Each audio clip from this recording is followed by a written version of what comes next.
It happened the last couple times. Sorry about that.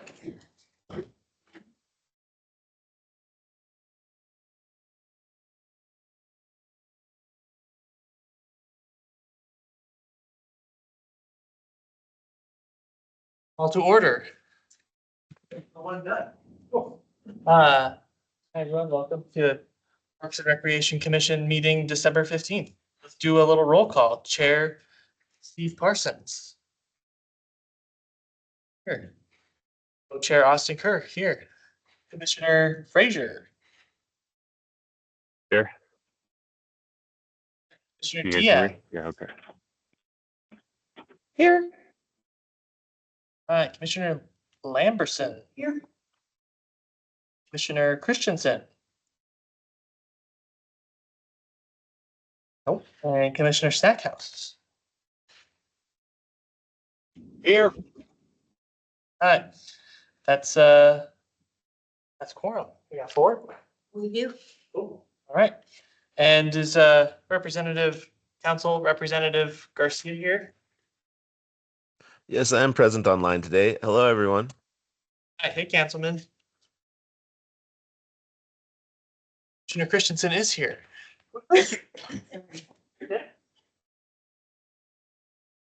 All right. Moving on, land acknowledgement. The Flagstaff Parks and Recreation Commission humbly acknowledges the ancestral homelands of this area's indigenous nations and original stewards. These lands, still inhabited by native descendants, border mountains sacred to indigenous peoples. We honor them, their legacies, their traditions, and their continued contributions. We celebrate their past, present, and future generations who will forever know this place as home. Right. All right, moving on to the approval of the October 20th, 2025 minutes, and then we'll do the November 17th, 2025 minutes. Is there any corrections on the October 20th, 2025 minutes that we need to address?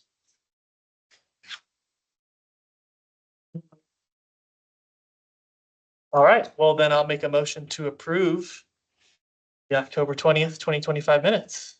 Second. All right, Commissioner Lamberson with the second. All in favor? Say aye. Okay. Any opposed? Aye. Aye. No opposed? All right. Phew. First vote. Chair. Well. Phew.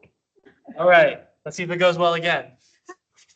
Rolling the dice here. November 17th, 2025 minutes. Does anyone have any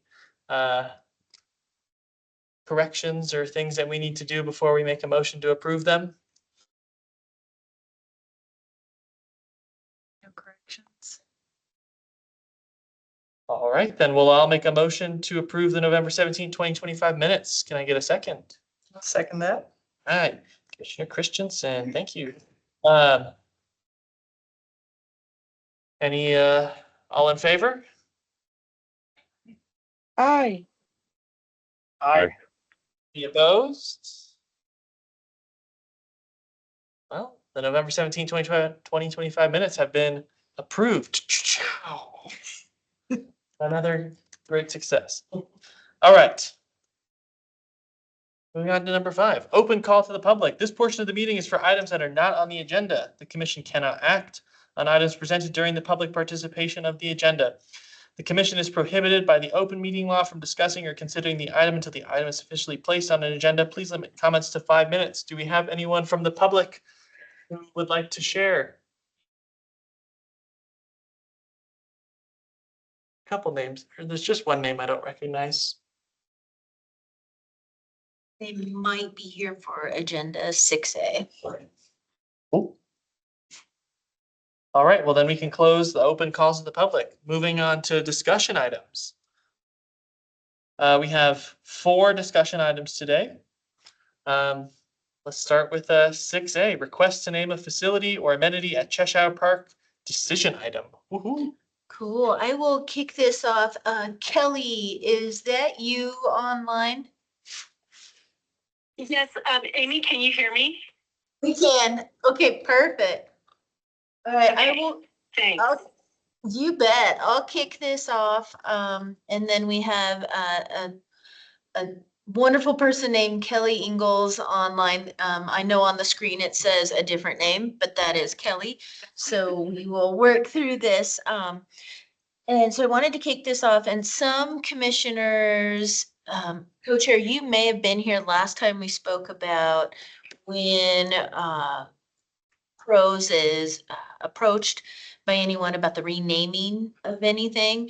But I do want to cover this because we have two resolutions at the city of Flagstaff that cover this item, whether if it's the naming of, say, this table that you're sitting at, or an entire facility like a recreation center or similar, or an amenity within a park.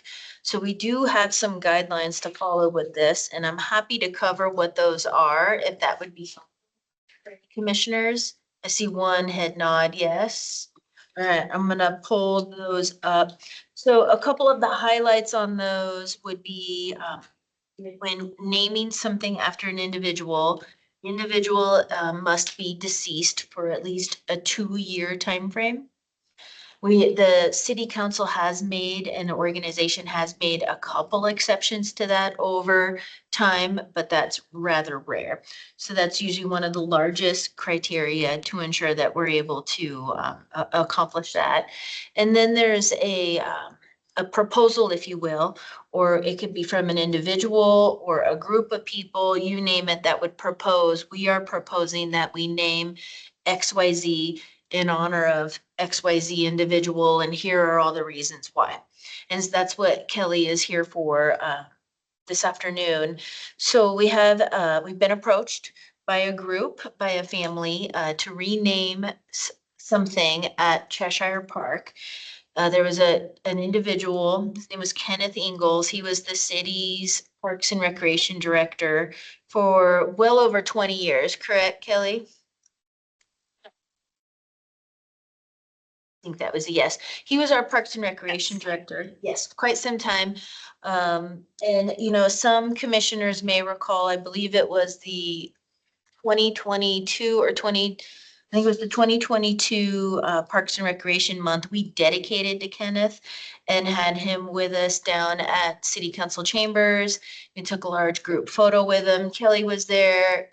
Ken's wife, Joan, was there. It was amazing. He did pass away, and it's been greater than 2 years. And so the family and some family friends and community members have put together a proposal wanting to rename something at Cheshire Park in honor of Ken. And so we wanted to discuss through some of those items, and Kelly has some letters and emails that she has received from community members in support of this proposed idea. Some of those items, see how the commission feels about that, because the process would be the commission gets an opportunity to hear this proposal, discuss it, show support for it or no support for it. And if there is support for this renaming, then the next step is this exact same group. We take this to city council, and with the resolution seek their support in renaming whatever to whatever. Some of Ken's history it's pretty amazing, especially during the time that, and I don't want to steal any of Kelly's thunder, but especially during the time when he was the city's Parks and Recreation Director. It was essential in the building of the ice rink with Jay Lively, was essential in getting Buffalo Park when that was deeded to the city from being an actual like wildlife area. Built Cheshire Park, was one of the first residents in Cheshire neighborhood. So I'm not going to steal any more of Kelly's thunder. Kelly, if you are comfortable, you take it away with the proposed idea and then some of the letters of support that you've received. Are you able to hear me okay? Yes. Okay, so the name that I'm under is Logan Bacher, who is my future son-in-law. I was born and raised in Flagstaff, Arizona, and had the good fortune to be the daughter of Ken Ingalls. And, over time and reflection, how amazing it was to be able to participate in many activities that my father with others helped support for the community, for children. He really strongly believed that all families, all kids should have an equal opportunity to participate in activities ranging from swimming lessons to golf lessons, tennis lessons, and then also getting kids up onto the mountain, up to the snowball to ski, which included loading up in school buses and traveling up at that time the dirt road and to Agassiz Lodge and funneling kids through the rental line, ticket line, and get them placed into appropriate lessons. During that time, he also thought getting outside and open spaces was very essential to the community and to the wellness of individuals, including a program called Safety Town, where myself, sisters, and other children from the community would take their bicycles up to the ice rink and to where his office existed at that time. And we learned safety rules about how to ride our bicycles when we were out and about, as well as other safety things for being outside and doing activities. He also was very strong about having community centers and a variety of places throughout Flagstaff, like the Murdoch Center, Cogdell, and I don't even remember where else. We had community centers constructed with activities like basketball and the opportunities for families and kids to participate in a variety of activities, not only sports, but also there's arts and craft community opportunities as well. I'm just going through reflecting moments of my childhood that I know impacted many other individuals as well, including, opportunities of the softball, fast pitch, bringing soccer into Flagstaff. And, one thing, my dad, I know he's very humble and he does, whenever I would speak to him about these things that happened during his time, he always supported the team as well. So I feel like he really, honored the city employees as well, and never took credit for things that happened. But I can read one particular letter from Daryl Cox, who is a prominent a figure in Flagstaff. His parents had a store there called the Wine Liquors, and his mom had a children's store there. So he as well grew up in Flagstaff as well and was a high school math teacher for many years. But this is one letter from Daryl. I was hired by Ken Ingalls in the summer of 1969. I worked for Ken for the next 6 years. During that time, Ken planned for and guided the explosion of many recreation programs and activities in Flagstaff. Many of those programs continue in one form or another since those early beginnings. The J. Lively Ice Rink was started during Ken's tenure. He started slow pitch softball. Slow pitch became a summertime ritual with several tournaments and teams from outside Flagstaff visiting and playing softball. Under Ken's watch, adult volleyball began to take hold. He initiated bike rides from Sunset to Crater National Monument to Wapaki National Monument. In the summer, Ken saw to it that the elementary school served as open gyms with a variety of activities. Ken was also aware of the need for open space in neighborhood parks. He had a vision of Flagstaff residents using the parks and open spaces for a variety of activities, such as dog shows, three-legged races, tug of wars, to name a few activities. Certainly, Parks and Rec has changed over the years, but Ken started the ball rolling for the community.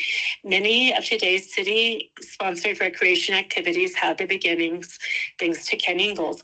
It is long overdue and only appropriate that Ken Ingalls, sorry, I'm a little emotional, name be permanently affiliated to this new recreation facility and call it the Ken Ingalls Cheshire Park and Multi-Purpose Field. Respectfully, Gerald Fox. So that's one letter. Do you wish for me to continue with any others? Yeah, if you're okay doing so, I think they're amazing to hear, Kelly. Okay. All right. Kelly, do you want me to help you take one? Sure. Yeah, go ahead, Logan. Can you read the one from Kirsten Levin? And I know the Levin family has been part of the Flagstaff community as well, and grew up living right around the Marshall School area. Are you okay, Logan? Sure. To read? Yeah. Okay. Go ahead. From Kirsten Butzow. Oh, yes. Yeah. Oh, Yeah. okay. Formerly Levin. Hi, everybody. My name's Logan. I'm helping Kelly attend the meeting today via speakerphone. So we're doing like a double connection, but hopefully everybody can hear me okay. So yeah, this one is from Kristen. And it says, Kirsten, excuse me, Kirsten, thank you. So this one goes, I am writing to respectfully petition the city of Flagstaff to consider naming Cheshire Park in honor of Ken Ingalls, who served for many years as the city's Director of Parks and Recreation. His leadership, dedication, and vision have left a lasting legacy on the community, and I believe Cheshire Park would be a fitting and meaningful place to commemorate his contributions.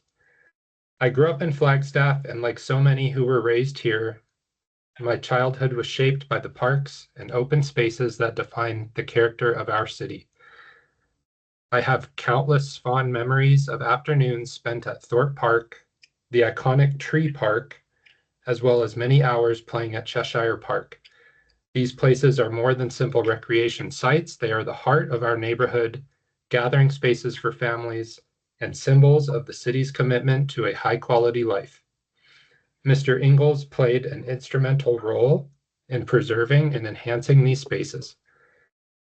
His stewardship ensured that they remain safe, beautiful, and accessible to all residents.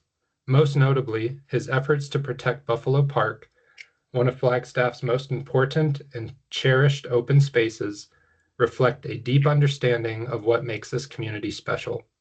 His work has shaped generations of experiences, memories, and connections to our natural environment. Naming Cheshire Park as Ken Ingalls Memorial Park would honor not only his decades of service, but also the spirit of recreation, community, and stewardship that he embodied. It would serve as a lasting testament to the impact he had on the people of Flagstaff and the value he placed on creating welcoming, vibrant spaces for all. Thank you very much for your time and consideration on this request. It would mean a great deal to our community and to all who appreciate the parks that Ken Ingalls helped shape, to see his legacy in this meaningful way. Sincerely, Kirsten.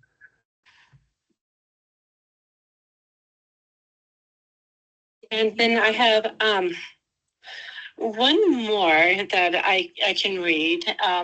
If we have time, should I go ahead and read that? That'd be great. Thank you. Okay.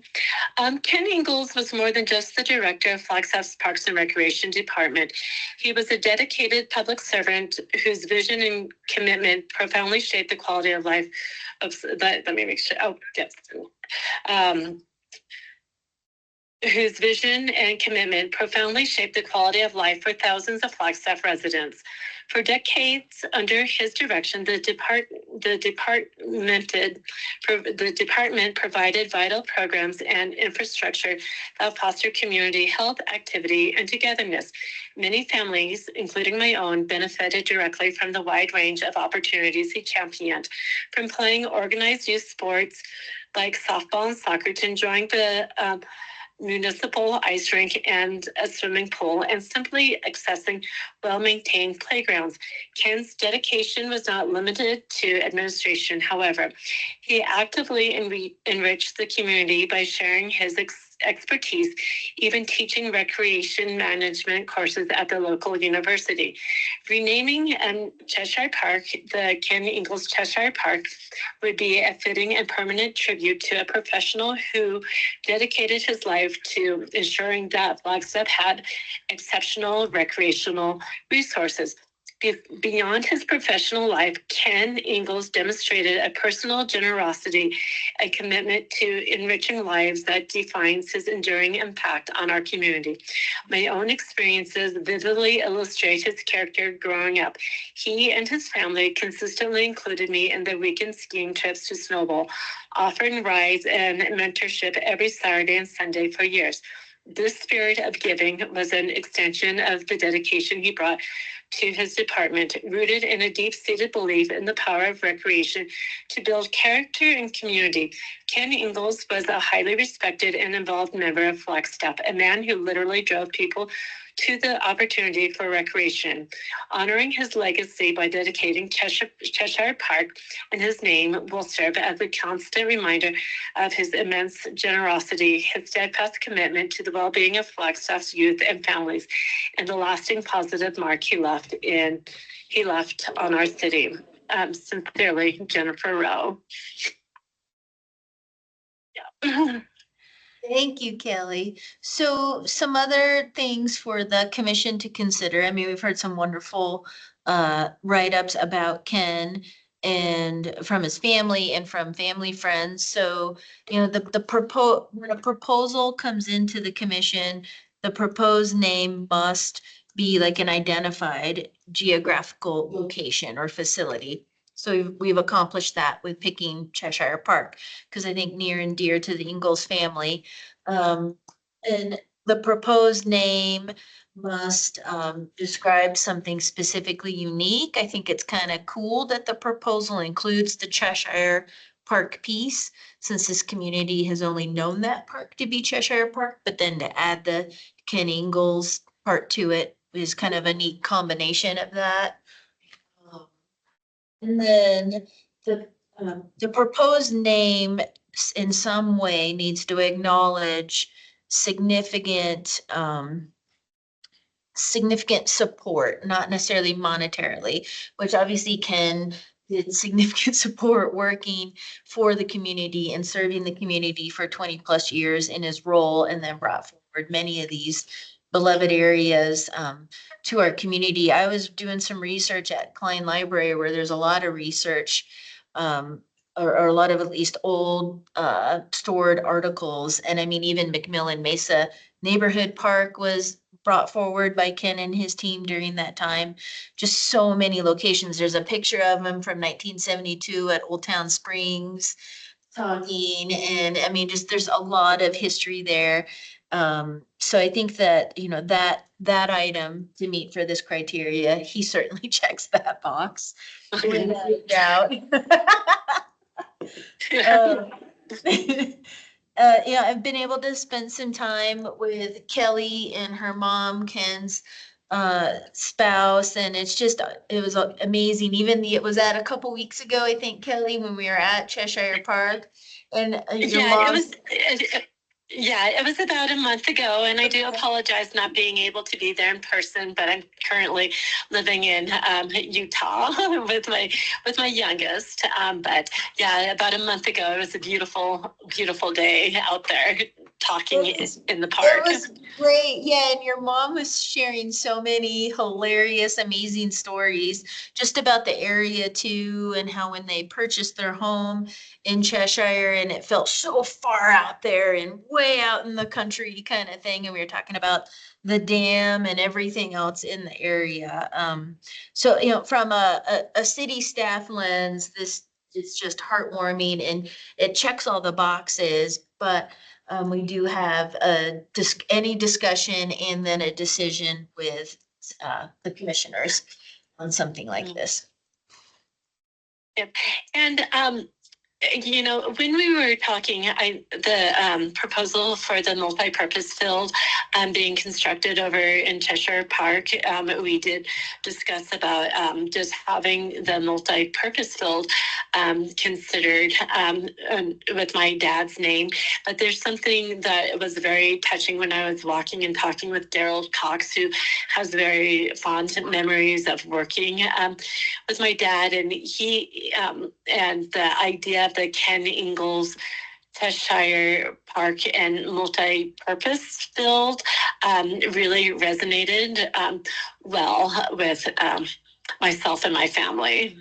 So we're definitely open, but that was I think the would be the pinnacle like honor for us to have it called the Ken Ingalls Cheshire Park and multi-purpose field. But we're definitely open. Thank you, Kelly. Co-chair, I think you had your hand raised. Yeah, thank you so much for sharing those stories and letters. That was wonderful to hear. I've never met him before, but he sounds like a cool dude. So how, like, I don't know how once something is renamed, how much does it cost to like rename it? Because yes, and that was our most recent renaming or naming of anything were the tennis courts that are at Hal Jensen Rec Center or the Hal Jensen Park, and those are the Ron Wren Memorial Tennis Courts. So they weren't named before Yeah. anything, but then and so that was approved by the commission at that time, and then by city council at a later date, which then puts that resolution into place. And that was always one of the questions that's asked of staff, both by commissioners and by city council, when you get to that stage, are then what are the costs associated with something like this? So we have the name Cheshire Park out there, right? And we have signage that says that, I think fairly new signage. So that I would guess there would be one known cost with a renaming would be a brand new marquee sign, roughly probably $4,000-ish, somewhere in there. Yeah. So we know that there would be that cost with something like this, as this progressed through the timeline when you're renaming something like that. Outside of that, it would not anticipate any other costs. Like in directories, you don't have to like reprint whole new directories or anything like that. No directories, thank goodness, but online, so website changes, things like that, but that would be minor. And you'd freeze out the older maps, aren't there? Maps of the Hertz Butts Trail and stuff. The urban trail, and that segment out there is the Karen Cooper segment. That would not be changing. That's just the Foots Trail there. No, I don't think there's any tangible items out there that would be listing the park as Cheshire Park. Obviously, there's maps and whatever old documents that could be floating out there, but that'd be difficult to chase down. Yeah. But no, good questions to bring up. Hi Kelly, it's Lisa Lamberson. I know your dad and we raised together and he was a wonderful man. I didn't know all these additional things about him. And so it's an honor to get to know all of his background as well, because I just knew him as the dad of the Ingalls girls and I was up on the hill.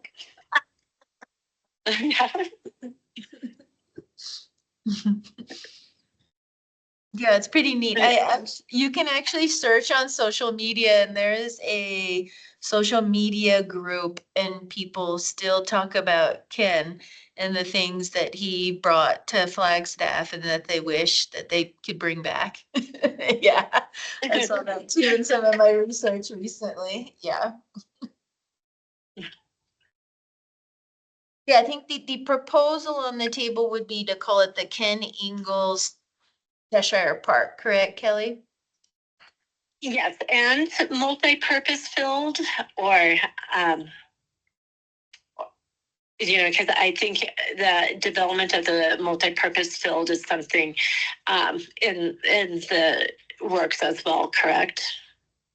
It is. I'm gonna bring up a map to help everyone so as we talk about that piece. And if you can see this, everything that's in green is the current Cheshire Park. The smaller piece with that blue body of water is what you know today as Cheshire Park, where there's the playground structure, basketball court, tennis court, another half basketball court, and a grass space and a ramada.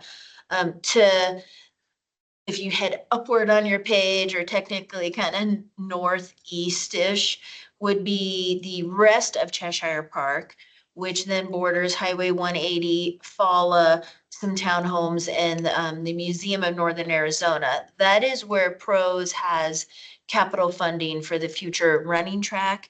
And then what fits right in the middle of the running track is a multi-purpose field. So that's that multi-purpose field Kelly is referencing. So, and to me, this is a part of the discussion with commissioners, because when that running track and multi-purpose field are delivered, it's a part of Cheshire Park. And so with this like what our proposal renaming, it would be, I don't know if we'll be calling it and with this proposed idea, Kelly, like Ken Ingalls Cheshire Park, I don't know if there'll be the and multi-purpose field aspect to it or not, since it will all become XYZ Park kind of thing. Because when we chatted last month with your mom, we were hyper focused on just the multi-purpose field. And I know that that's progressed since then to our proposals to rename the entire park. Yeah. And that's where, I just want to express, like gratitude and appreciation for everyone,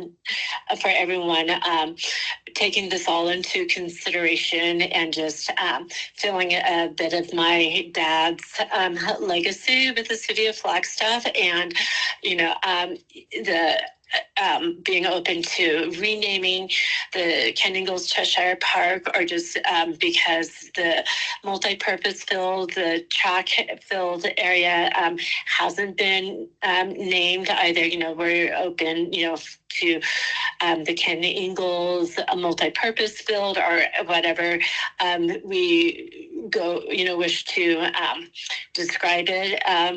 Just having his name there as well. My dad was very big about helping with track and field events over at the Dome, and many of us girls participate in those kind of events, plus soccer and all. There's so much about my dad that I can go on and on about, but I think, like to get to the point for either the Ken Ingalls Cheshire Park or the Ken Ingalls multi-purpose field is, like really what I'm here to advocate, to honor his legacy and history for Flagstaff and what he contributed to and his visions for the city. I suppose one question that would come up is do we have a timeline for that track and multi-purpose field? Because if we're talking about a $5,000 new sign right now, and then potentially wanting to implement that again, is there any overlap and consideration of how that might all work? I think a great question. So Pros is currently funded right now today for the track and multipurpose field. Just got, I think it was last week on Friday, an updated concept drawing. It's a rough concept drawing of trying to place this track field in this location and working with some of those constraints. So that way then we can not only apply for a grant, we're interested in leveraging the city's funds with a grant. And then I need that concept drawing to do that, as well as at the same time, go to the city's design review process to IDS and start that discussion.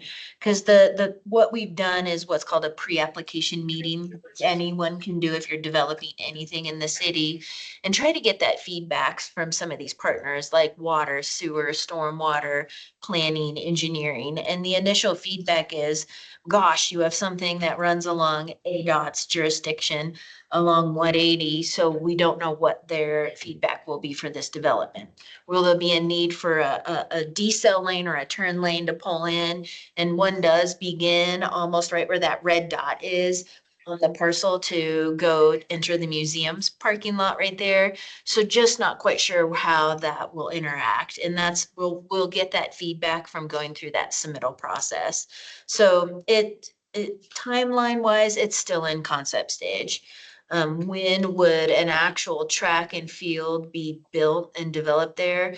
I would say 12 to 15 months from now. Best case scenario, especially with applying for and hopefully being awarded a grant and being able to leverage those funds. So what you're saying is we could wait 15 months to redo the sign so that we're redoing the sign and everything together. All at once. Thing, Right. you throw $4,000 at it and then have to throw another 5. Which, yeah, and an amenity like that along the highway, it's gonna need its own signage anyways. Similar to when you look at Thorpe Park and we have signs for where like Josie Montoya is, where the Bark Park is, where the multi-purpose field is. And it has that red dot, and that magical red dot, there's the actual address marcation that's been placed. So it would even have its own address unless we were to go through a lot combination, which that might be rather futile when it's all for the park. So could you change a sign tomorrow? Say city council approved this, change the sign tomorrow. I don't think it will impact any development of that running track and field because it's going to need its own sign anyway. Potentially the Cheshire Park could be the Kenny Ingalls Cheshire Park. That could be changed now. And then when there's a second entrance, it could be the Cheshire Park, Kenny Ingalls Cheshire Park and multi-purpose field from this side. We're not gonna buy a new sign And then have to replace buy it in another. 15. Correct. Yeah, That's my only concern. correct. We don't want. I was trying to communicate. Yeah, we will. Dancing around it. I know what she's saying. We just be as effective as possible, yes. I don't want to delay this wonderful sign. Right. And For the development of that, of the fact that we don't want to double dip and pay for a sign again in correct, 15 months. correct. Yes. Yeah. So actually, the timing wise, to me, from that lens, this makes the most sense to discuss this and decide this now. Again, with next steps of if commission approves of this, then next steps are Kelly, myself, and other interested families that are in support of this, then we go to city council. So that said, I guess, I mean, and we can talk about this, but I think the approval from us would probably be said, we would love to do this, but let's do the running all of it kind of All in one, together. So it's whatever cost savings we can achieve by doing it right? together. We would love to do just to be fiscally responsible. Yes, yeah, Yeah, as part of support for it. Correct. There's also the talk of just like naming the field.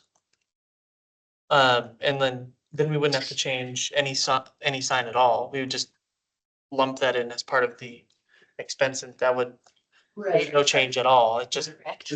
Yeah, I want to speak to that a little bit because it does feel with his background and with what he's done, naming the new multi-purpose field as just the Ken Eagle multi-purpose field at Cheshire Park, leaving Cheshire Park as its own name almost honors his legacy even more. Because the Cheshire Park is very well known within the community and known by people that he knew, right? So that's kind of my secondary thought to that, is it almost honors him more to name this new facility the Ken Eagles, or yeah, multi-purpose track. Could we vote on this and then approve it and push it to city council to make that final decision? I believe that we need, Does it even matter? Rebecca's laughing. it matters, it does.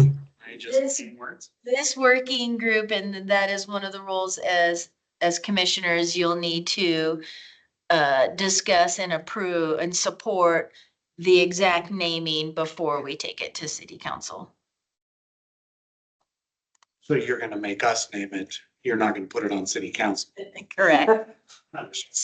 As an advisory body to city council, they would be looking to you for what your recommendation is. Well, that'd be first. So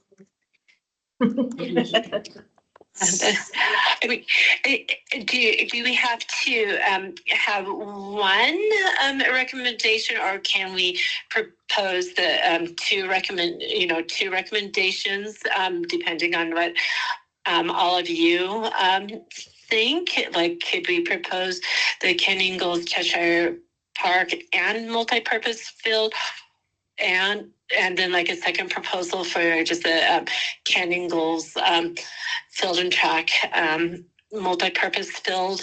Does that make sense? here's what I think. I think we shoot for the stars. We say, let's name the whole shebang after him. Let's honor the heck out of him and let city council tell you no. So, sorry, Kelly, what do you want? Do you want the whole thing, or do you like, what's the best scenario that you're asking for? Okay, like, I'm trying to do this without crying, because I think just hearing all of you speak to just go for the whole thing would be the ultimate way of honoring my dad and his legacy, and to continue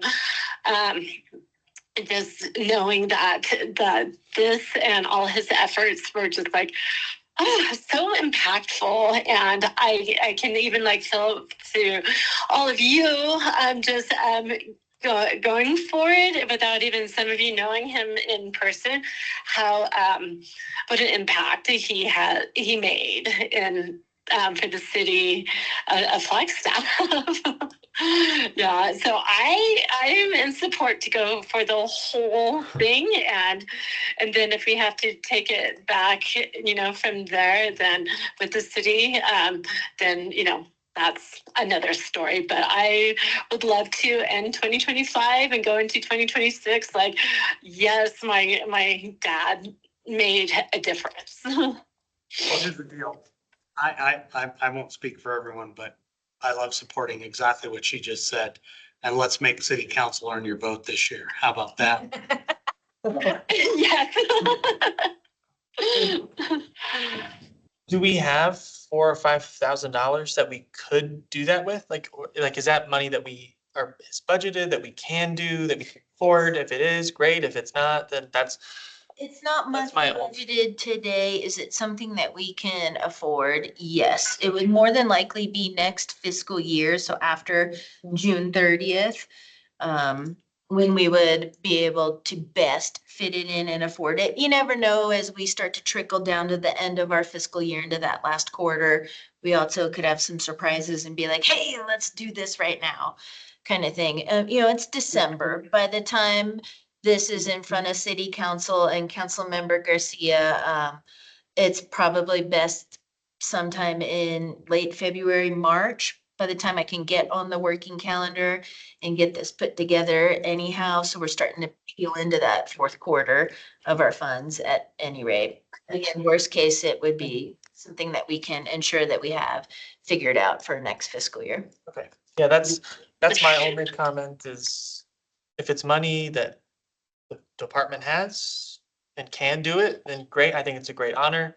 But if it's one of those, I don't know, then the like, I think, Bring it it sounds into to the me like field. this gentleman would have enough support where if you had to go out in the private sector, somebody would pay for this.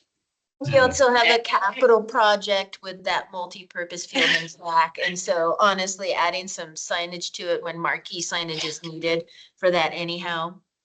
You know, if that's something that's a part of the construction drawings, it's a part of the construction drawings too. This was like.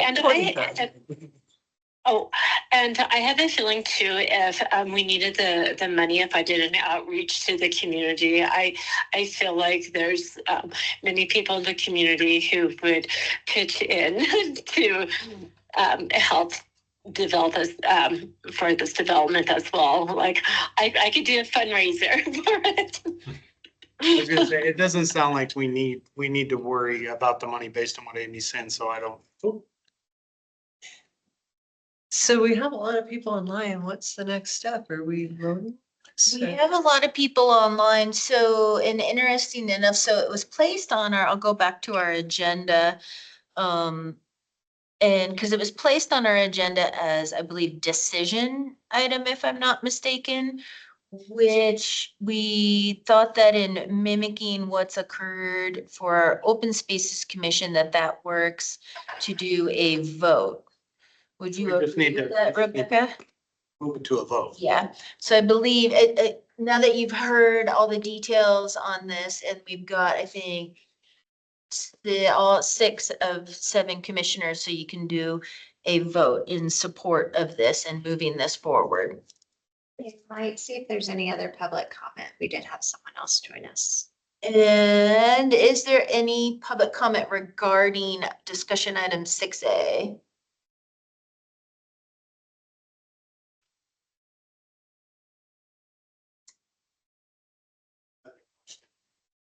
I think you have to. yeah, I mean, is there, from the commissioners, do the commissioners have anything? I'm not telling her no. Is there any other questions or thoughts before we? Amy's smiling at this lady. Just, Everything she said. it's really fast, Kelly. I also grew up in Flagstaff and I didn't know Ken, but Cheshire Park was where I grew up. So I think this is really cool. Thank you. And we'll make a motion to vote on the renaming of Cheshire Park to the Ken Ingalls Cheshire Park and multi-purpose track and fields. All in one time? And it's just gonna be the Ken Ingalls Cheshire Park. Correct. Yeah, The other sign is the other sign. The other sign is added. Okay. Integrated. let's wait until the multi-purpose field is there. Okay. Right, for So- that piece, yeah. Motion is to vote on renaming Cheshire Park to the Ken Ingalls Cheshire Park. Correct. Second from Commissioner Lamberson. All right, let's get to a vote. All in favor of changing the name? Aye. Any opposed? None? Great. It's a 601 because. Yeah. Thank you, Kelly and Logan. So I'll be in contact about our next steps and when we can get this proposal in front of city council. Thank you. Thank you, everyone, so much. This definitely makes a very merry, happy holiday season. I appreciate everyone so much, and I'm so in such gratitude for this opportunity. Thank you. Thank you, Kelly. Have a great holiday. Yeah, thank you. I just wanted to mimic that. This is Danielle. I'm one of Ken's granddaughters. And I'm gonna try not to cry now. Just thank you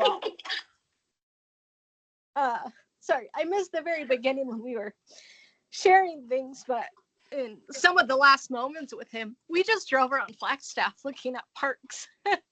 So this is just so fitting, and thank you so much. Thank you, Danielle. Thank you. Cool.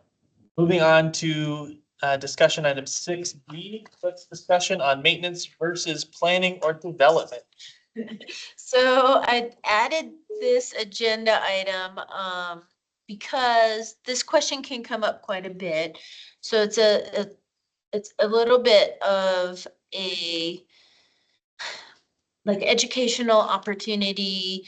And let's just discuss this because I know this can come up a lot. I'm going back to a map because that brown line that goes all throughout the city is the current foots.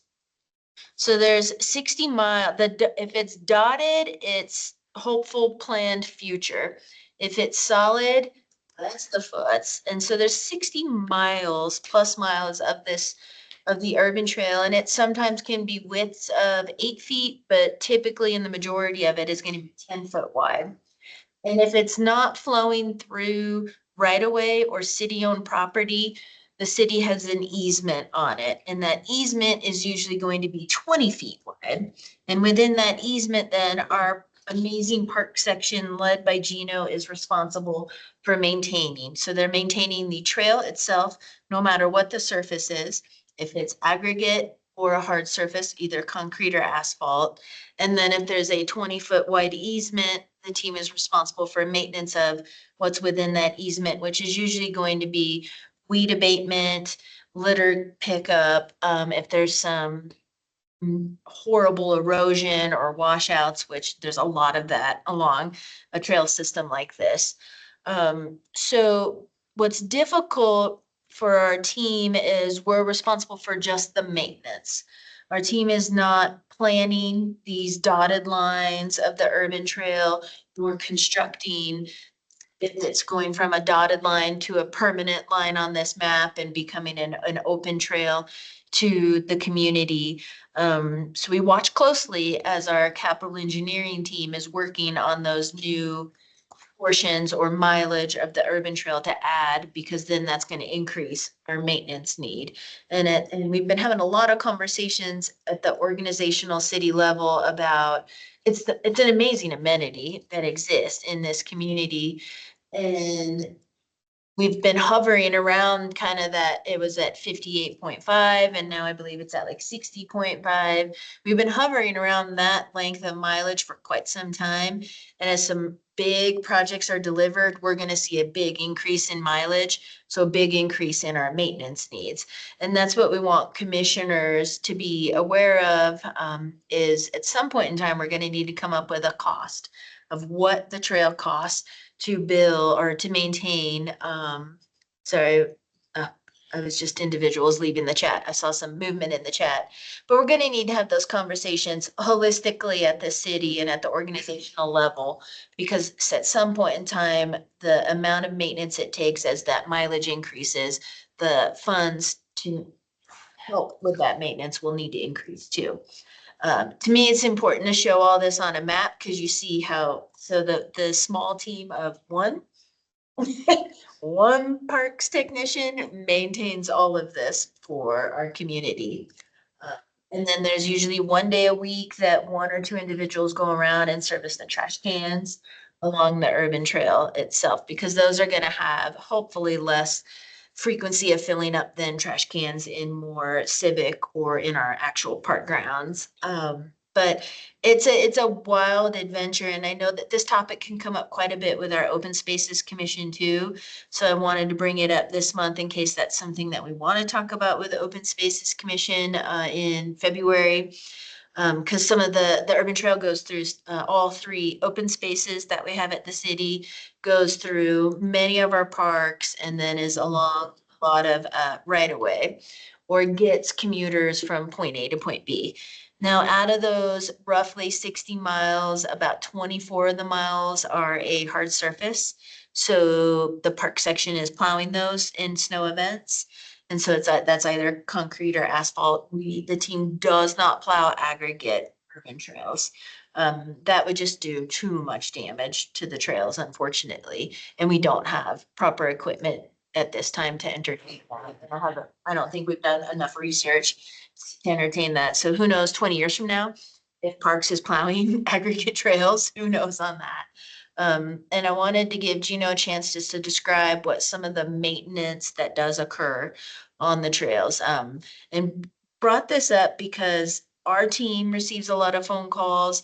You all as commissioners might receive some information from constituents or other community members, especially as now some of these newer trails are going to start to be delivered to the community. One that comes to my mind is that pedestrian tunnel underneath Milton that connects you from a lack of a better term, the Burger King side over to the Target side. That's an urban trail that cuts through there. And then the urban trail bobs and weaves and changes into bikeways, puts you back out on the street, puts you back up on a trail. So it can get real confusing for anybody really fast too. And we're gonna might see more different deliveries like that also that may not resemble what we're all used to seeing as the urban trail. We might start seeing some new mechanics associated with them. Again, because it's ideally to get individuals from multiple points of city limits. So Gino, if you don't mind describing what some of the maintenance aspects are when a trail it's been delivered to the community, it's open, and now the parks team's maintaining it. Sure. So probably the biggest thing, like Amy said, we have one full-time employee who is responsible for 60 miles of trail. So it is a lot for one person. We do have some seasonal help, which we're not always fortunate to be able to recruit for those positions. So it usually is a one-man operation. I think the biggest thing, especially probably from April through August, is a lot of vegetation management. It is a parks technician, so he's a certified pesticide applicator. So it's a combination. He uses a lot of equipment as well. It's a combination of mechanical means, brush hogging and mowing, 4-foot strip on either side of the trail, plus utilizing some herbicide applications with his certified license to keep some of the weeds down. Trash, that's more than a one-person operation. That's once a week. It's usually our one employee and his supervisor. Sometimes a maintenance worker assists, but they're traveling. There's cans located all throughout the 60 miles of trail. So that's one whole day with 2 full-time staff every week. Going around emptying the cans. There is graffiti and vandalism does occur even on the urban trails, especially on some of the hardscapes, graffiti on the concrete, people graffiti landscaping along some of the more natural areas as well. We do some washout repairs as we're able to on the aggregate trails. We'll address the immediate concerns and when it's a safety concern. The other ones we do put not on a back burner, but that's kind of what we're concentrating on this time of year as the vegetation slows down on the trails. Amy mentioned snow operations. That's one, but along with snow operations, especially the ones that are next to roadways, come cinders after the snow operation. We don't place cinders on the trail, but we do sweep the trail. We have tractors with broom attachments. There's fencing along, there's assets that also need to be maintained, fencing along the trails, whether it's repairing old wooden fence, replacing with steel fence. There's some old vinyl fencing sections. There's some over channels, stormwater channels. We do have footbridges as well, little pedestrian bridges.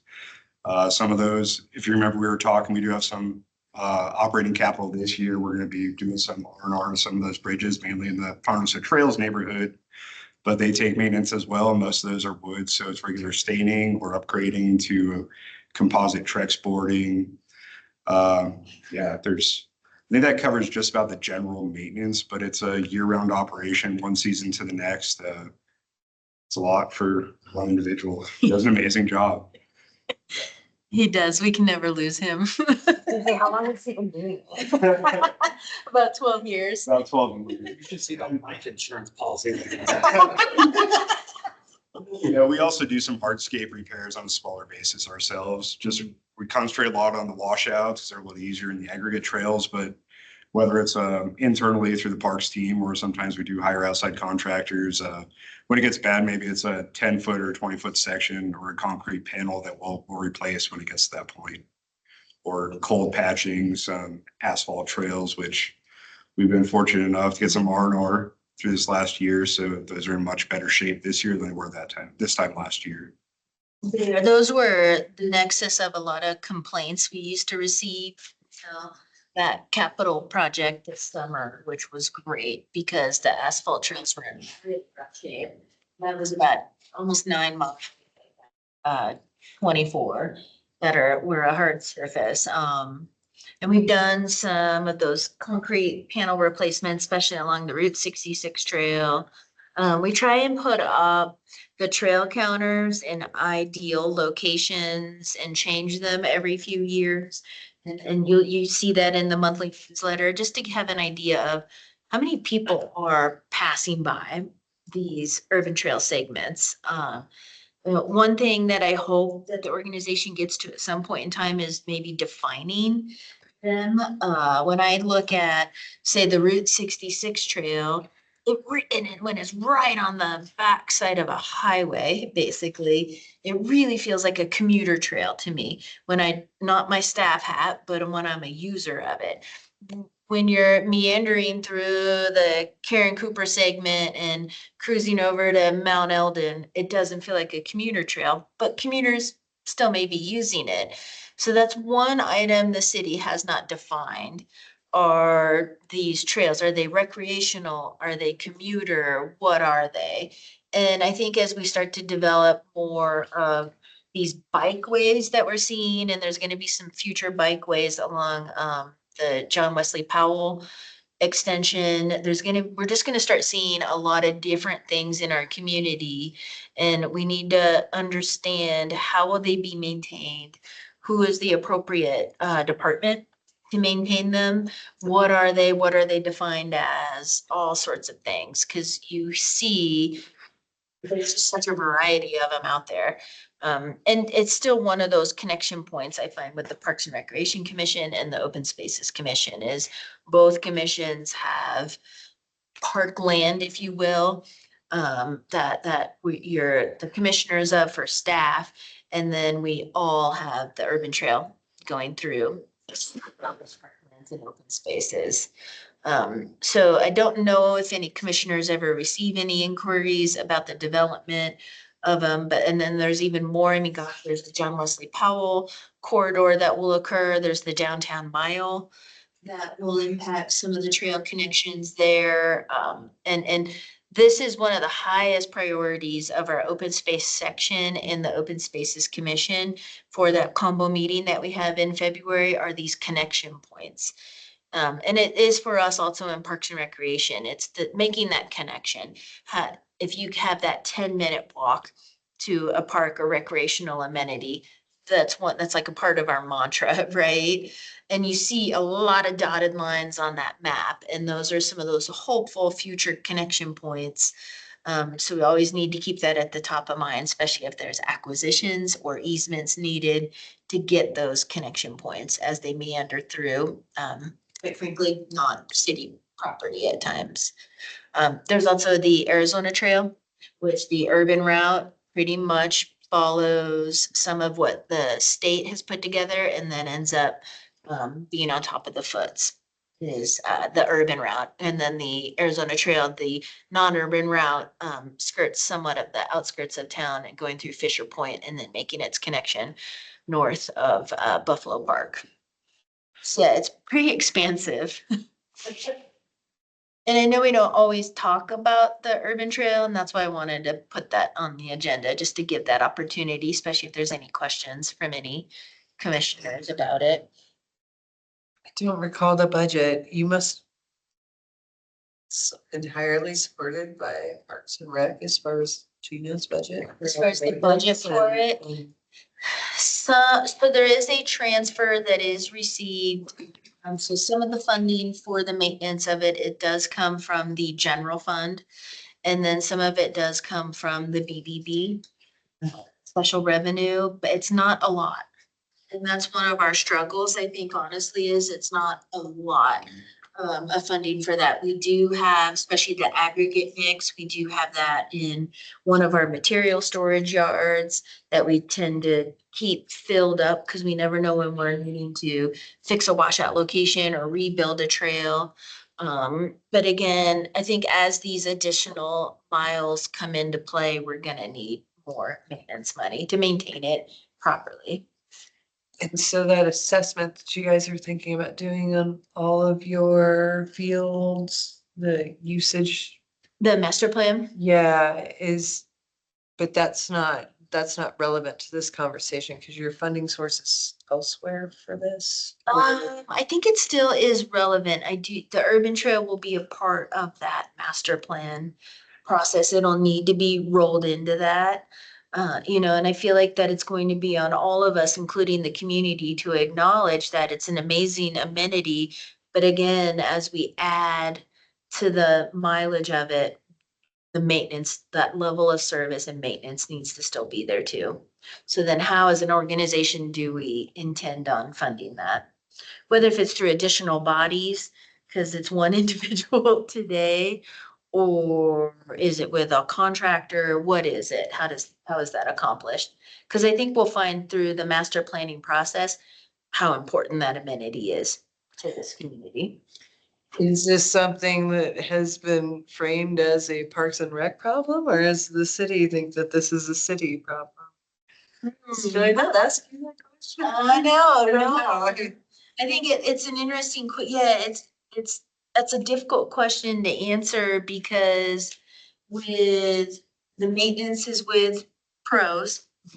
But the delivery of new trails is not with pros or the planning of them. So not sure what the results of that will be when you add the master planning process.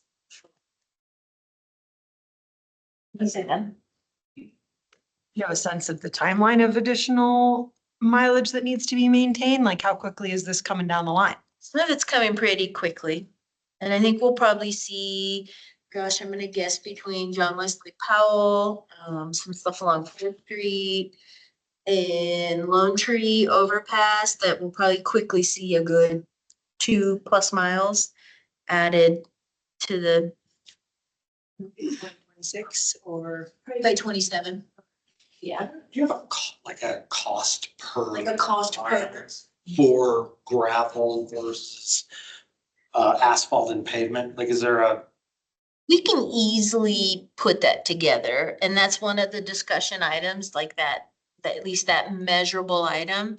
So go ahead, pros, tell us what it is, and it'll change, right, over time, especially as wages change and materials change to service all of this. I feel like the way you approach this is you figure out how much it costs you guys.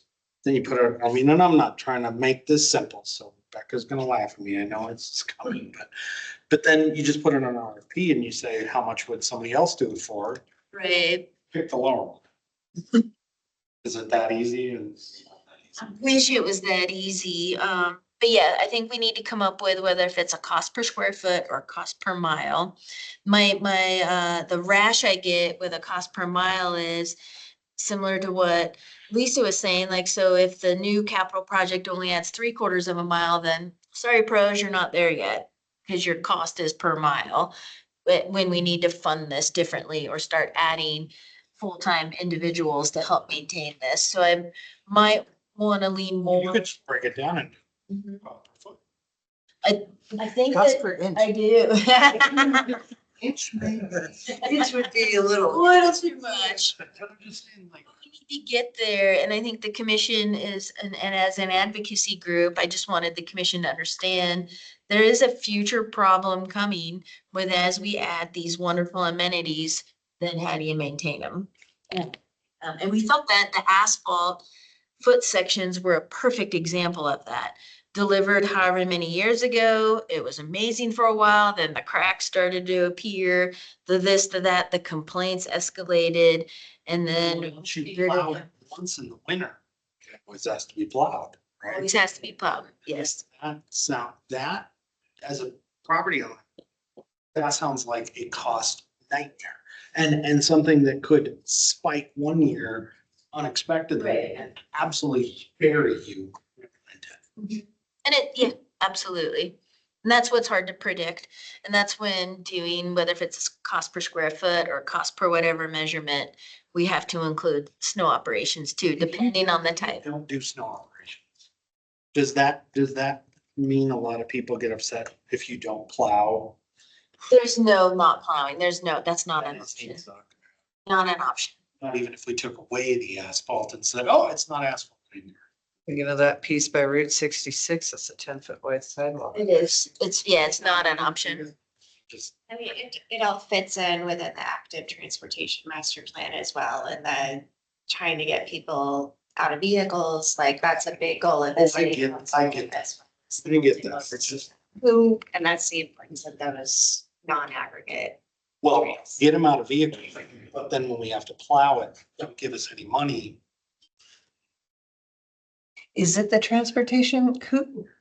Who owns building the new stuff or designing and rolling that And out? it does occur within the engineering department, transportation engineering. And they make all those decisions independently, like all the dotted lines are decided with no input from who's going to maintain it? Yes.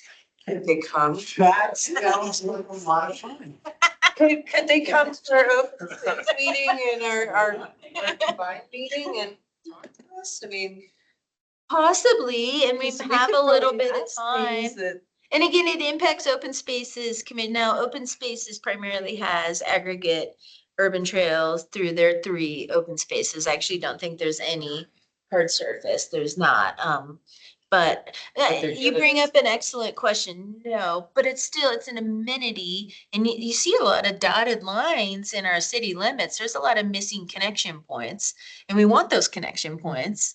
But I think it's a organizational conversation on, it's wonderful to deliver an amenity. Now, how the heck do we maintain it? Kind of thing. I think it's a really apt example of we build shiny new things and we have no budget to take care of them. It's not unique to these trails. It's not unique to these trails. And we're really good at making new things and we're not super good at taking care of them or having the money to take care of it. Correct. So I think that that's something that, thanks for bringing it up. It has to be discussed. And I guess in that, where can we have a voice? Like, what would you recommend? What's the action plan here? Yeah, and then it's just it's just informational only. I don't have an action plan. Not sure how our voice is best used. And that's why I wanted to approach it this month and then see, is it something that we want to ensure is on the agenda with Open Spaces Commission and get any of those commissioner feedbacks. I think what, and after sitting on this board for 5 years, I don't even know how long I've been. What I think you're gonna find after sitting here is we are told about this, not as an advocacy group, but more of as a, hey, we're doing this with a lot of this stuff. And should they come and digest what they're doing, community on board first, they should, but they don't.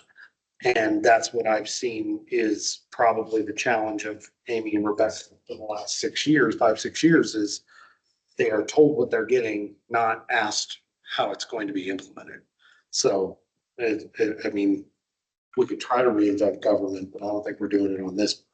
Of our community, right? Take the Lone Tree overpass.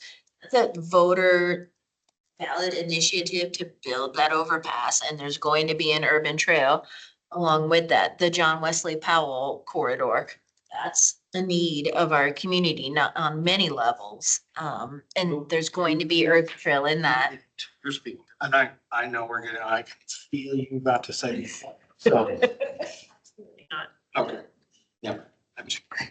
No, but I just, Commissioner Lamberson, I think that is something that I've experienced on this board, exactly what you just said. It is never approached from how do we do this? It's we're doing this, figure it out. And so it's not as a business owner, and I have to do the same thing. I have to figure out, can I do this? How would I do this? What is the most intelligent way to do this? The governmental level, I feel like you guys deal with, we're gonna do this. Where find your budget. Figure it out. It is, is one type of trail more costly than another, or it's just 6 of one, half dozen of the other? I think as far as maintenance, Yeah. You know, like I know that it's nice to have You things could big, have- but then you have the snow. yeah, if you include in snow, it's definitely the hardscapes in general. They all have the same basic surrounded by vegetation, whether it's beautified streetscapes or natural setting. There's just more, the repairs are all the repairs and the preventative maintenance is a lot harder with the hardscape surface, asphalt or concrete. Just to provide the longevity in the product. It's a lot easier to get a load of, to fill in a washout along one of those sections of trail than having to replace a 10-foot section of a hardscape trail. To me, that's why I think that's the logical way to do it, is just to say, this is how much it is aggregate, this is how much it is hardscape to maintain. Back into it, figure out what it is per foot, just because that you can get super finite with that number, because you have the numbers. And then just say, this is how much it is. Could we get it cheaper from a contractor? Probably not. I have no idea. Right. Probably not. Yeah. And these tie-ins are probably dictated by what you're doing, right? So I imagine the stuff where that Lone Street or Lone Tree overpass, that's gonna be concrete.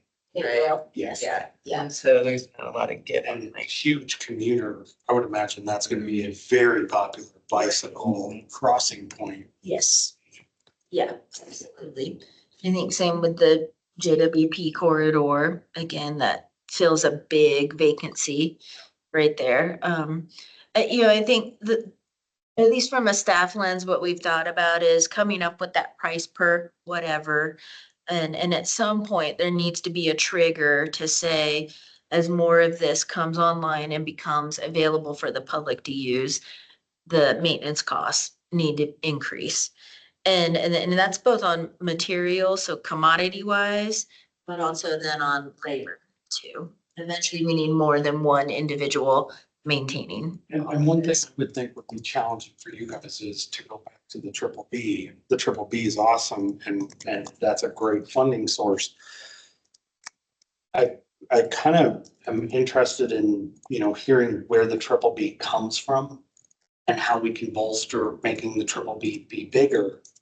But at the same time, this is more of an actual residents use this. Residents, I mean, I'd love to see that studied. Residents, I would argue, do not contribute as much to the triple B fund as does downtown or something like that. So to me, this almost comes under the initiative of how can we get budget from the people that are actually utilizing it instead of taking from the triple B, which could be used to beautify downtown or make Flagstaff a more attractive city to come to. Comes to your fees. Which Your comes park to our fees. fees. Oh, impact fees. Fees set. There down. are no impact fees for Parks and Recreation from developers. I'm sorry. I'm talking about your park usage, that kind of stuff. User fees. Oh, And yeah. I don't know how that ties in, if that's considered city money and then you get a little piece of it back or not. But perhaps if you're going to be doing your feasibility study soon, may want to angle for some more of revenue from anybody's feasibility study, not just. Right. Our fee schedule right now doesn't have a fee associated with foots. I mean, that's one way to make sure it's more local. I mean, maybe there's some softball tournaments, but by and large, those are residents using, right? Could I comment on the BBB? So I think I just don't want us to lose sight of part of the reason for the or beverage tax and the reason that it's taxed on the things that it is, which is hotels, motels, campgrounds, short-term rentals, restaurants, bars. And those are mostly paid by visitors. And then it's divvied up among the 5 groups: recreation, pros it's called recreation, but it's all of pros.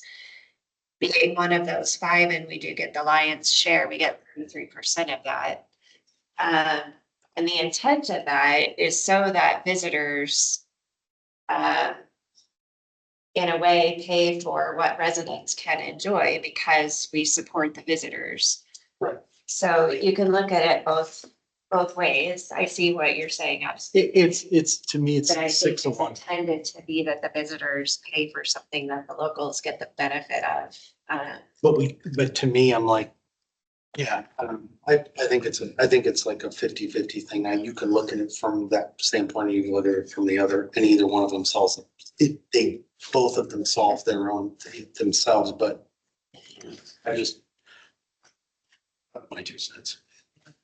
I feel for you guys because if you keep making it work, Right? you're just gonna add 2 miles at a time Mm-hmm. till it's 10 T. For the dots, I mean, what's the liability there? On the dotted, What is undeveloped? What's the future? there's about 80 miles undeveloped, We have 60 miles of solid and we have 80 miles of maybe. maybe.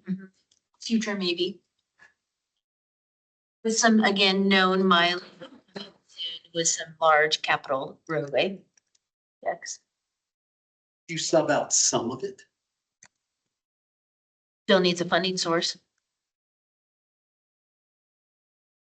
I like that you're charged with the funding source, but you are not in charge of of the taxes that would go to produce it. I feel for you. Sorry. So is there any type of internal policies that can be ended? For a call to be brought up every, it triggers every 10 miles or every Right, like whatever what's the addition that we threshold? have to go and review the funding allocations of resources. Amy and I have been bringing this problem up constantly, as you can imagine, for years. We wouldn't be doing our jobs if we weren't. The city is feeling this exact same pain, as Commissioner Lamberson noted, in a lot of areas. And so we have some conversations going on right now that are diving into those details and that we are coming together to try to resolve as a team. The bottom line is there is no funding source there. We're gonna identify, and so is Public Works, and so is Water Services, and with stormwater especially, and we're all going to identify the need and perhaps a cost per whatever new thing comes online. But for those things like trails, Public Works has streets. And then they have to plow the streets, and then they have trash, and they have to service all those new trash cans, but they have fees associated with that. Streets has the highway user revenue fund that funds, and as more people move here and buy more gas, then they get their share of that. Trails doesn't have that. Parks doesn't have that. Rec doesn't have that. So that's where we're also talking about those impact fees. We're getting on the table for that. And we're also getting on the table for a user fee study, as you mentioned. So all of these things, and I think the master plan will help as well. All of that helps to clarify and identify and define the issue and help us planning for the future. When new trails come on, it's gonna cost us X much more to maintain it. Where I think Amy and I are stuck is there's still not anywhere now, right? So even if Even if we had impact fees, that you can't cover that, you can't use those for maintenance. You can use those for new construction, which then might free up money for maintenance. But Fitz trails probably aren't part of what we could get impact fees for, right? Yeah. So is it coming down to having to choose not to do new projects pretty soon here? I don't think so, because I don't think that will stop, honestly. I really don't. I think it's just continuing to ensure, I mean, this group as an advocacy group knows and understands the problem that we have as a community and as community members too. I think, you know, what is very easily digestible is if you can put it into every person, city council, whoever makes these decisions to do these kinds of things, if they just know it's $1.25 a mile per month. It's amazing. So you do, 80 or $1.25 per foot or whatever it is, and they know, and they can just do the quick math in their head and they go, oh my God, that's a lot.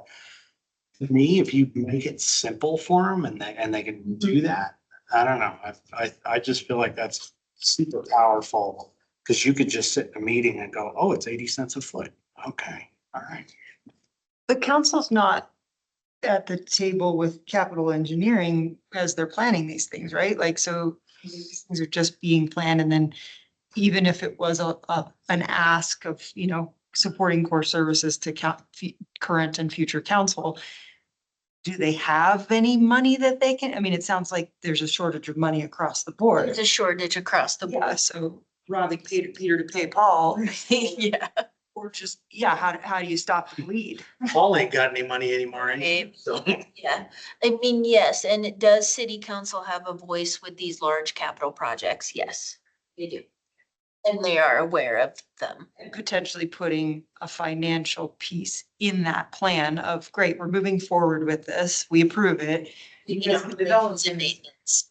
And we're gonna need support to maintain this thing that you're going to create. Yes, So is it, those are the discussions that need to happen. And we need to continue to bring that up. And that's what Rebecca and I constantly do with coworkers and fellow staff. Are the operations and maintenance conversations are not occurring again. Super cool to deliver the nice shiny object. And then 5 years later, how do we maintain this? And we need to stop that dynamic completely and instead change for the future. So hopefully those operations and maintenance costs are rolled into what it costs to deliver something from a capital lens. It needs to be. And we need to start figuring out where is the funding going to come from to operate and maintain these new. It's an uphill battle for you guys is what we just heard. And I thought that was beautiful. But let me say this, nobody remembers the Kenny Angles service. How would you say this? The Kenny Angles service and maintenance project. For Right. You Yeah. remember the Kenny Angles Right. Treasure Park. Mhm. You remember the shiny things, not how they pay. So How they were upkept. Yes. so there's no encumbered funding from? Still trying to wrap my mind around this. There's no encumbered funding for new projects for maintenance? There is not. Years? they don't operate like a business. It's completely, it's There not. is not. Not how a business would do it. It's different. Yeah, and and this isn't being discussed to have anyone bang their head against the ground, but it's really for. No, it's just like, Yeah. I learned something new every time. I think the cemetery one still. Yeah, that one still is, yeah. I mean, you touched on it earlier, Commissioner, when you said, so it means maybe we don't do new projects, right? Well, for the last, maybe 20 years, that's why we haven't done new park projects. Because our portion of the BBB Recreation Fund was being used for daily operations and maintenance. And as those costs increased, mainly not that we got new personnel, right? It just, the existing personnel cost more. And materials cost more. That was just taking more and more of the slice of our pie. Our pie slice however you say that. Anyway, there was less and less money for new projects. So several years ago, we were successful in advocating for those, the funds from the BBB for daily operations and maintenance to be capped, which then helped us build up a fund balance to start planning projects. That's what happened just 3 or 4 years ago now. And now Amy's delivering projects. And we have to maintain those. We're not asking for our O&M to increase to maintain those new things. But we're also, that's part of, you all gave us your priorities. We also looked at what can we add among your priorities that's not going to skyrocket maintenance costs too. So replacement of existing sport courts and adding a few more doesn't skyrocket the maintenance cost, but it is a new amenity and it's adding to our system some things we didn't have before. Is that fair to say, Gino? Whereas when we add a new park, when we add a new multi-purpose field, that will have something to the inventory. That's gonna, especially when we're talking about artificial turf, we're talking about a running track. These are things that we don't have and maintain right now. We're gonna need to figure out how we're gonna maintain those, what it's gonna cost and how we're gonna do it. And I think it's okay to sprinkle those things in with our 5 and 10-year plan.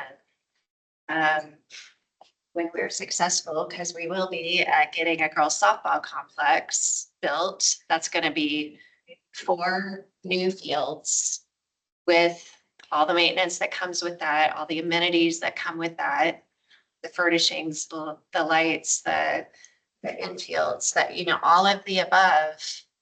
That's gonna be a maintenance, so we're gonna have to figure that out. And that's just parks.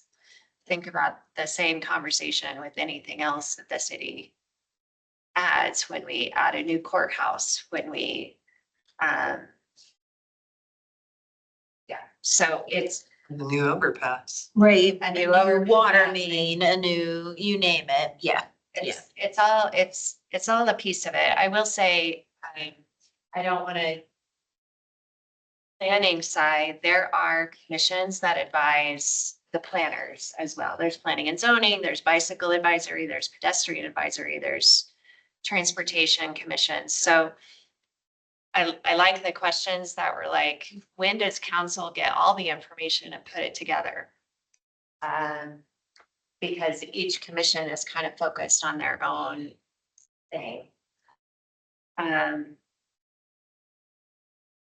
I don't know if I made my, I'm just trying to say, like, we do think about it on our own projects. We're trying to be strategic in figuring that out. Without having to increase. It's very difficult for us to go ask for, say, 5 new maintenance workers for parks. That's just hard to do.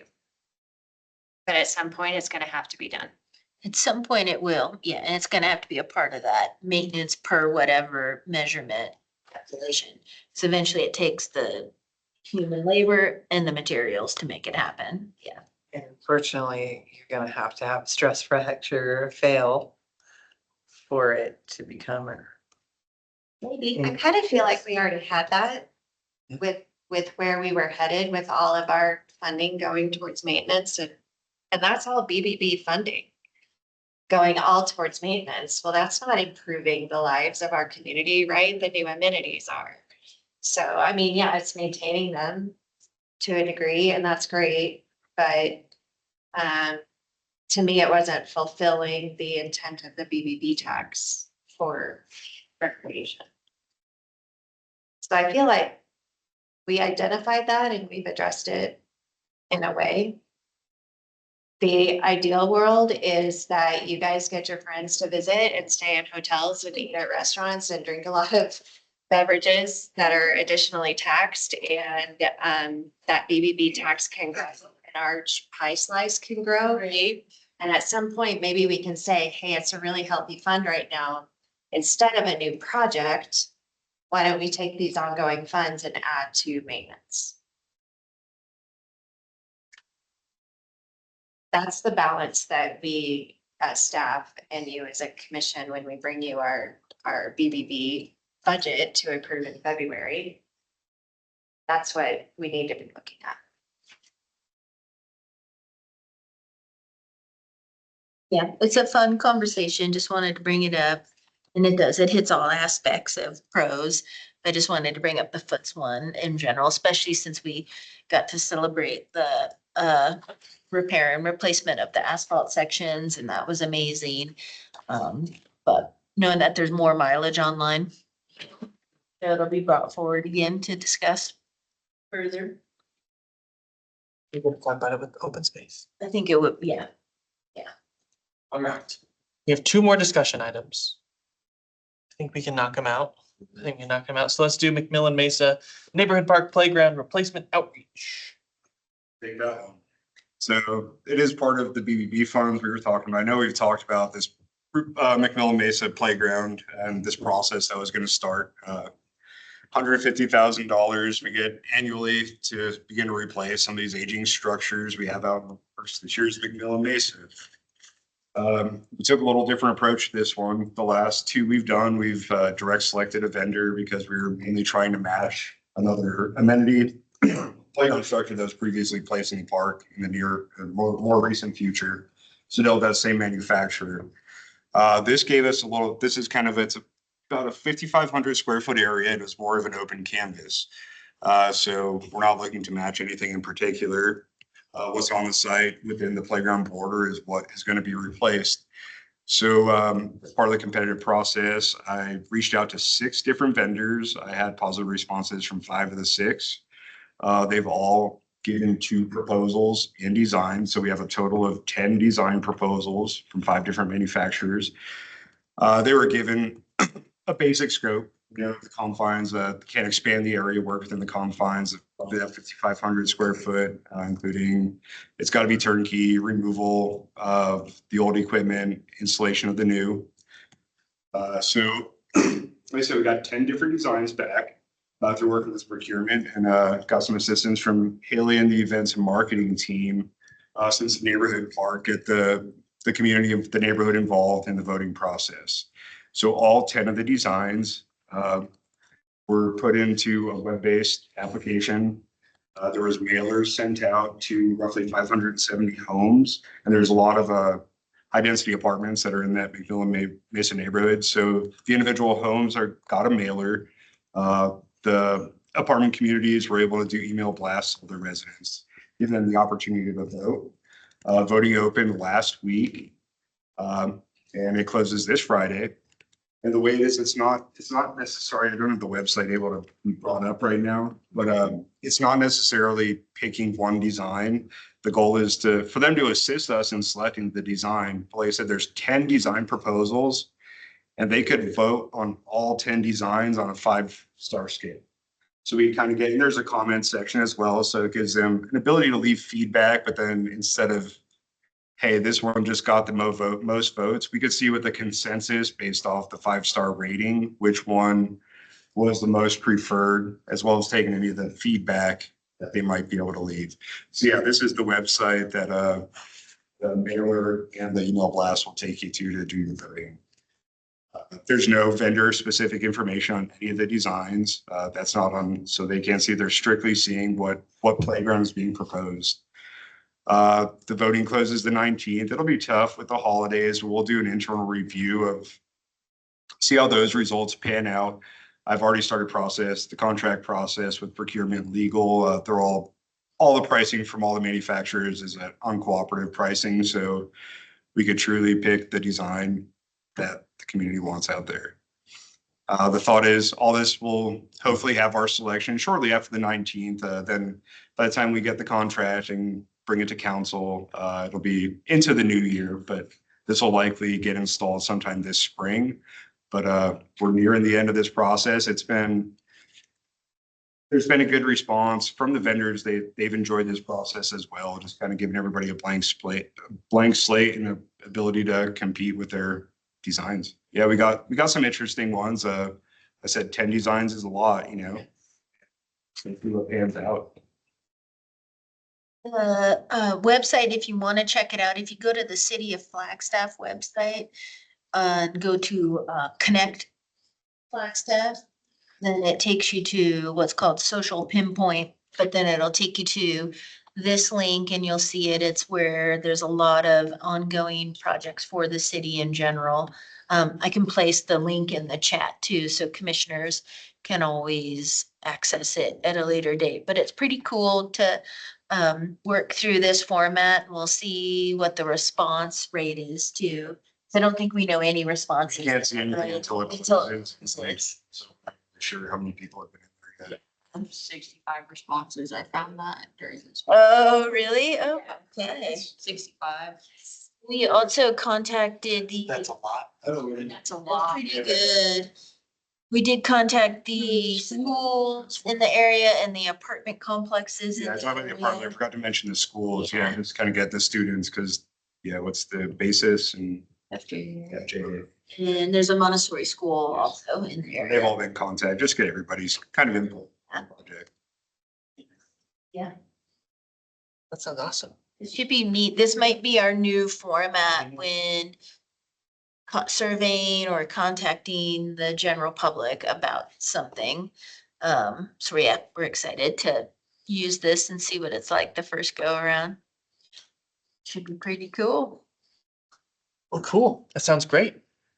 6D, shall we?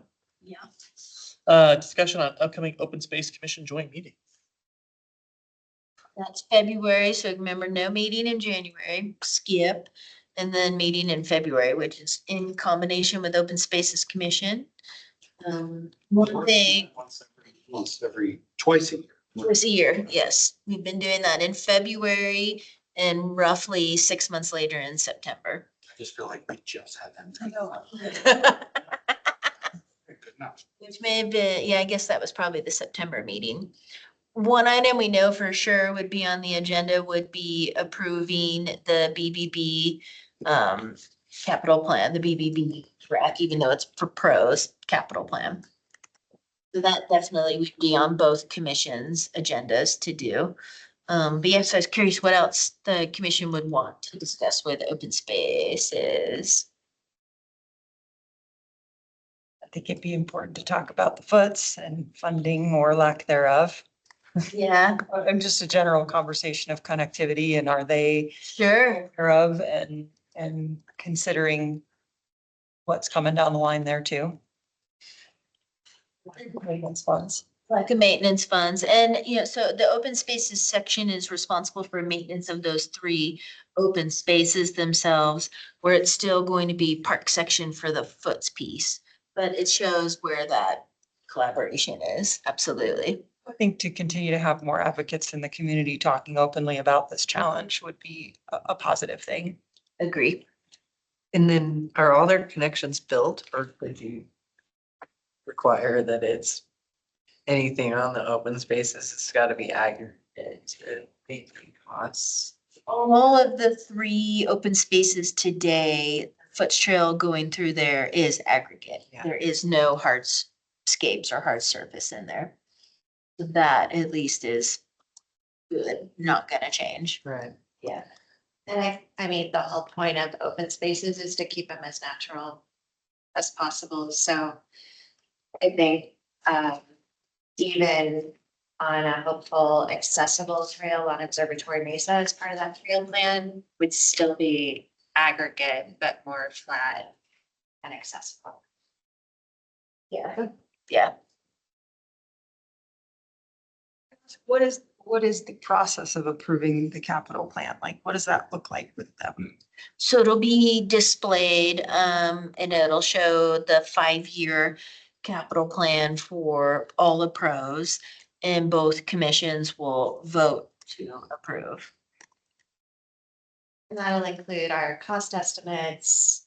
You'll be able to see, we'll we'll go through each project that's within the 5-year plan, but we'll also give you an overview of like, what are the revenues looking like coming in and what's the fund balance after the plan that we've put together. And the projects themselves are based on both commissions' priorities. And being rather new to this, in that capital plan, I'm not remembering, is there any wiggle room for, or this came up sometime in these 5 years, or this new thing came up and we need to wait until 6 to 10? Like, is there a slush fund to consider things that we aren't thinking of yet? Not a slush fund. That's the wrong term. Do those, So but finance available. we do have, what you end up with overall is budget authority. And so where, like Amy was talking about, Cheshire Park is funded this fiscal year right now, we can spend money on that. If something else came up that was either an opportunity, a safety issue, higher priority, again, an opportunity that's only available now and we can't wait, we can't pass it up, we can work with our finance team to borrow that budget authority for a different thing. Okay.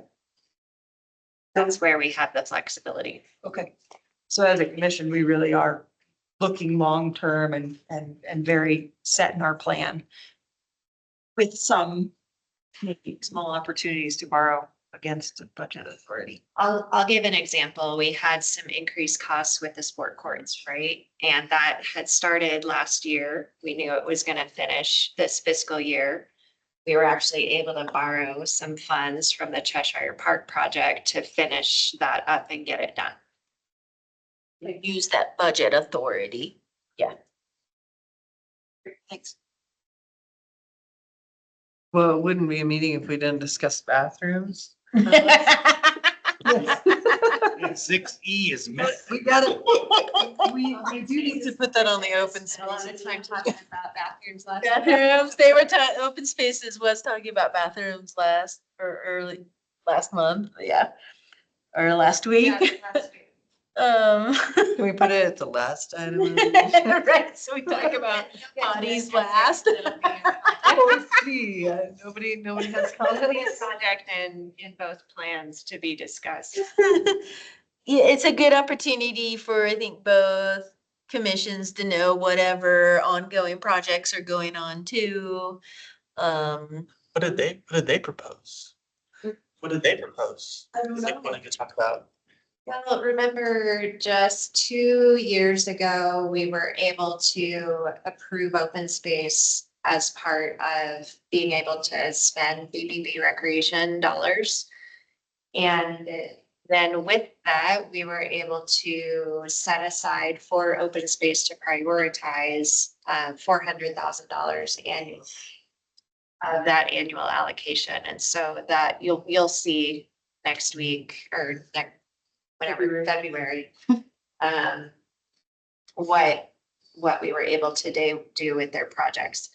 The reason they were talking about restrooms last week is because they prioritized a bathroom project.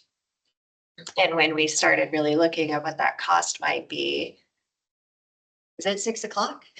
And then let them know what that was. Now they're considering reprioritizing to remove that project. And that's actually what. Bathrooms are expensive. Bathrooms are expensive. But needed. Yeah. The alternative is not. Right. Yeah. Like, for example, they agree that portable toilet meets the need is the size.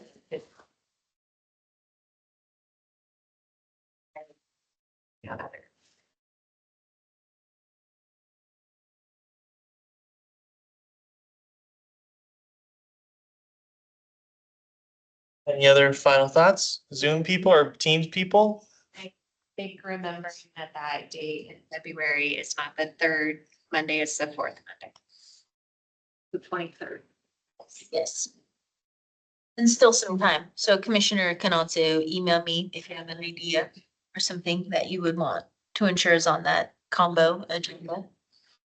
Plenty in time. All right. Well then, I think we can close out our discussion items. Moving on to number 7, reports and updates. Councilman Garcia, do you have anything for us? Yes, well, first of all, I would like to thank you all for another impressive conversation. So much color, such a robust, theme to everything you guys talk about. I really appreciate this commission overseeing a couple of them here at the city. You guys really dig into the details and really don't waste much time when it comes to the conversation, even though they do take time because they're so full of content that is useful for the future. So thank you for that. You're talking about budgeting. So the city council will be going into their first budgeting meeting this Friday at the Public Works Yard for this fiscal year. Now, I don't know if we're going to be seeing anything that was discussed today on this year's fiscal budget that'll probably be pushed into the next year, but the public is welcome to come make a public comment and start, laying the seeds and the groundwork foundation for what the discussion will eventually come to in the next year or so, whenever this is put in front of us by Parks and Rec, the pros department. But throughout this conversation today, you've definitely garnered a strong advocate, and I will be advocating at every opportunity for the things that were discussed today. It may be a surprise to some that city councilmen and women don't know everything about what is going on at the city, but I don't.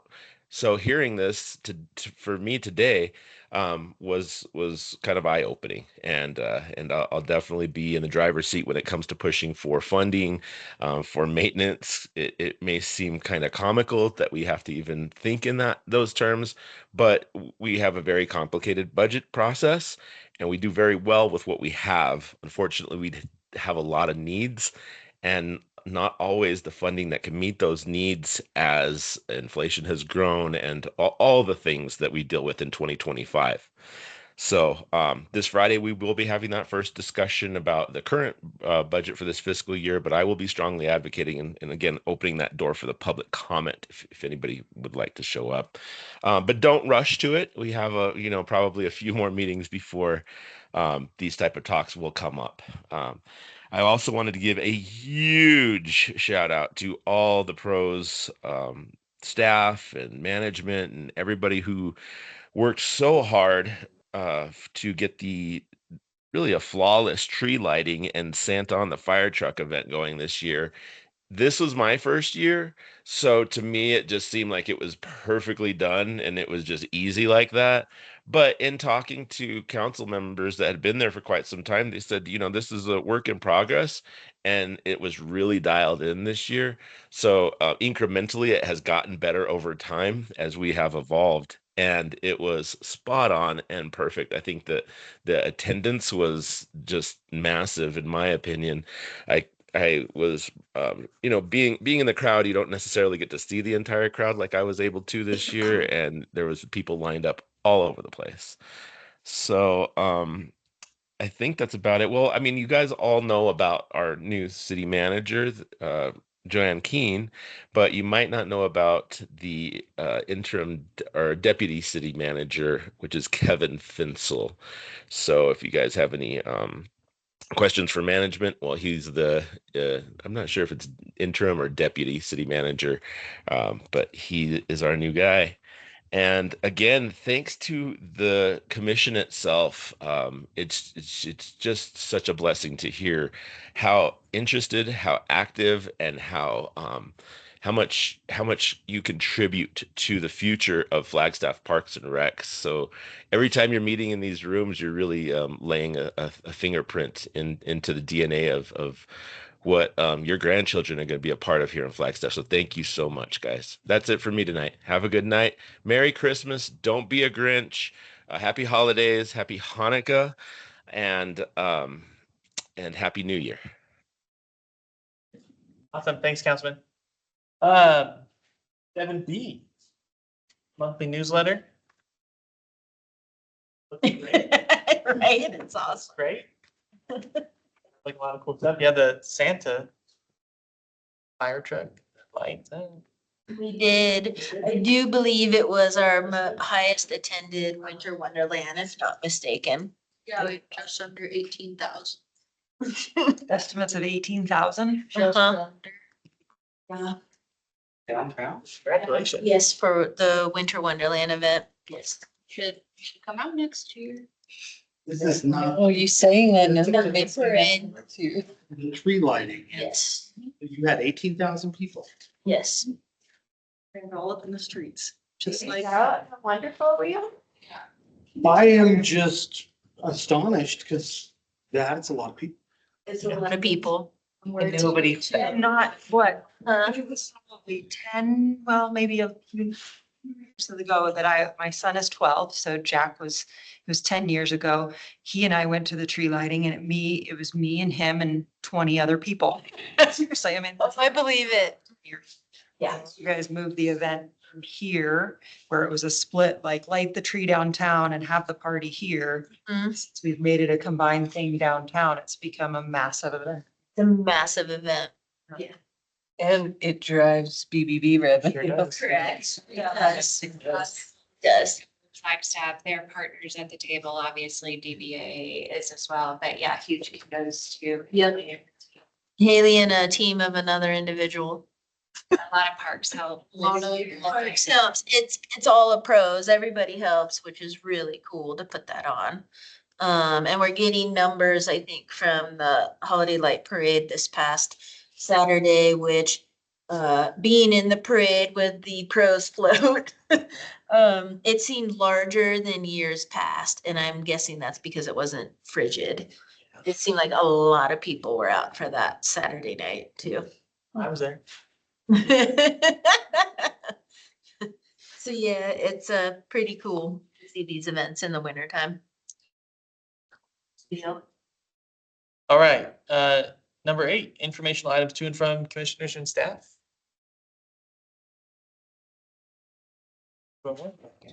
Otherwise.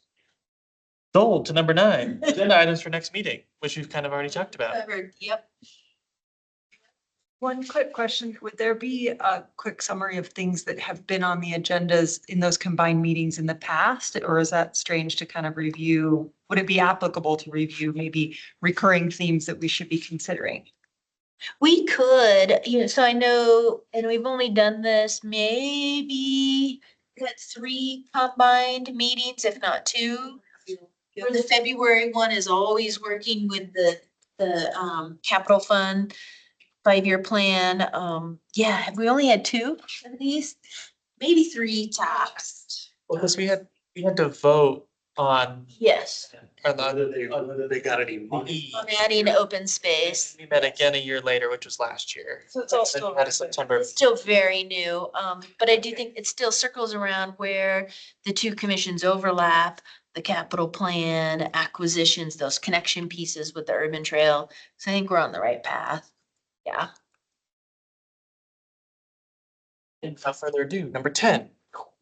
Can I get a motion to adjourn? Yeah, there we go. Thank you, everybody. Thank you, everybody online too.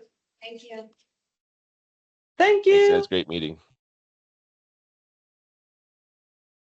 Good job. Thank you, everybody. Thank you. Yeah, thank you, Austin, for running in Steven's office.